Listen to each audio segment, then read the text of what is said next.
তোমরা আগের ব্লগে দেখেছো ডোডোকে সকালবেলায় টেম্পারেচার মেপে ওকে খাইয়ে 9:30টার মধ্যে সল্টলেক অ্যানিমাল হেলথ সেন্টার হসপিটালে আমরা পৌঁছে যাই। হসপিটালটা কিন্তু সকাল 9টায় খোলে। তো তারপরে আমরা টোকেন কাটতে গিয়ে দেখি 27 জনের পরে 28 জনের আমাদের লাইন। সকাল 9টা থেকে দুপুর 2টো অবধি লাইন টেনে তারপরে অভিজিৎ স্যারের সঙ্গে দেখা করি এবং টয়লেটের সাথে হওয়া ব্লিডিংয়ের ভিডিওটা আগে দেখায়। তারপরে উনি ডোডোকে চেক আপ করে আর বলে যে এটা নর্মাল, ভয়ের কিছু নেই। ডোডোর যেহেতু এটা ফার্স্ট টাইম হিট এসেছে, 2.5 বছর বয়স হয়ে গেছে ডোডোর, আমরা তো ওকে এখনও মিটিং করাইনি। আর তারপরে এখন ডগিদের হিটিং সিজনও নয়, কিন্তু ন্যাচারালি ওর এই হিটটা এসেছে, ভয়ের কিছু নেই। তোমরা চাইলে আমার প্রেসক্রিপশনটা দেখতে পারো।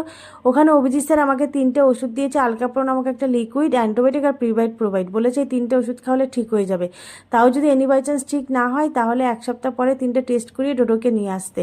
আর যদি ঠিক হয়ে যায় ওষুধটা খেয়ে তবে আর টেস্ট করানোর দরকার নেই।